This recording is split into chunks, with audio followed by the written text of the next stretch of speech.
Hi there. I'm just going to share a bit of testimony about how I found it hearing from God and being intentional about trying to find that time to listen to God and about slowing down in order to listen. So when we went through Lent, do you remember that time before we had lockdown? Seems a long time ago now. But when I went through Lent, I'm not very good at giving things up. So I decided that I would use that time instead to make some time and try and hear what Jesus was speaking into my life. So every day I'd make some time just to hear him. And on day 40, at the end of it all, I wrote in my journal, I woke up this morning with this verse in my head, Matthew 11:28-30. Are you tired, worn out, burned out on religion? Come to me, get away with me, and you'll recover your life. I'll show you how to take a real rest. Walk with me and work with me. Watch how I do it. Learn the informed rhythms of grace. I won't lay anything heavy or ill-fitting on you. Keep company with me and you'll learn to live freely and lightly. And then I wrote, it seems really appropriate I should wake up with this on my mind, as I've never noticed the last line before, which says, keep company with me and you'll learn to live freely and lightly. So if we spend time with Jesus and include him in everything we do, we will be so much freer and our life will feel lighter and less burdensome. And that's the life I want, please, Lord. And at that time, I was also reading John Mark Comer's book, The Ruthless Elimination of Hurry, just at the beginning of lockdown. And he talks about a grapevine and the fact that it doesn't have a trellis. If it doesn't have a trellis to hold it up and support it, it will die. And so our life with Jesus needs a trellis or a support structure so that we can stay alive in him. And in order to do that, we need to recognize our life so that our central pursuit, reorganize our life so that our central pursuit is to abide in Jesus and practice being in his presence.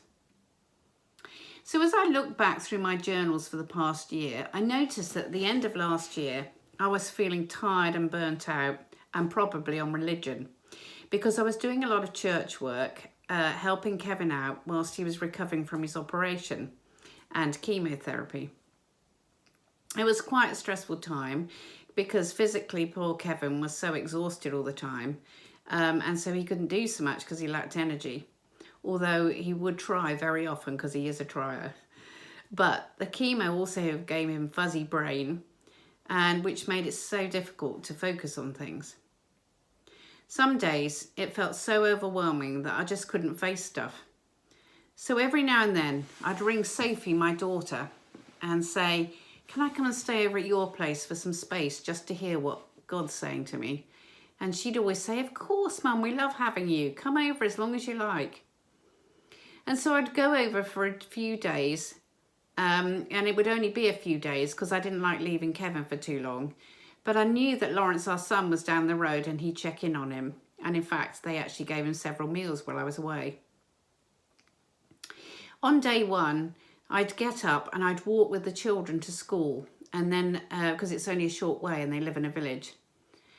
And then I would know that after I dropped them off, I had the whole day to myself until 3:15 because Sophie was at work too. So I'd often start my day by walking through the village because that's where we used to live. And it's good to get in touch with things from the past and see how we've moved forward, to see where things originated from, to see where the beginnings of our ministry were formed. And it's good to look back with the thought of what God has for us in the future. And that walk in the beautiful countryside would set me up for communicating with Jesus for the rest of the day. As I walked and I talked with him, asking why this turned out like this and why we made that decision and was it right, that would start the relationship communicating. And then I'd get home and I'd write some thoughts in my journal about what I thought Jesus was saying to me.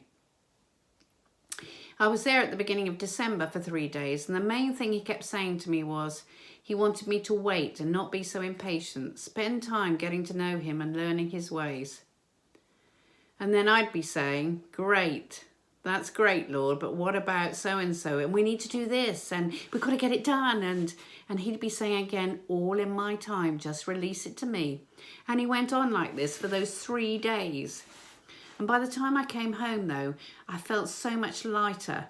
And bit by bit, I'd given him all those things, all those worries, all those burdens, and for him to carry and to sort out, because that's what he wants.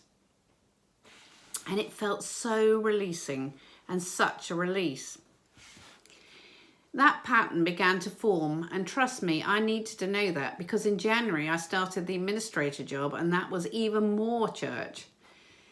And again, I got so busy, and poor old Kevin has grumpy Nettie trying to control it all, which I do when I'm stressed, bless him.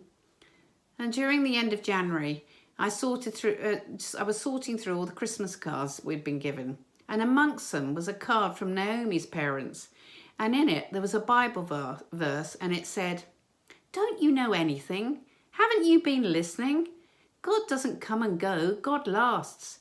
He's creator of all you can see and imagine. He doesn't get tired out, doesn't pause to catch his breath. He knows everything inside and out.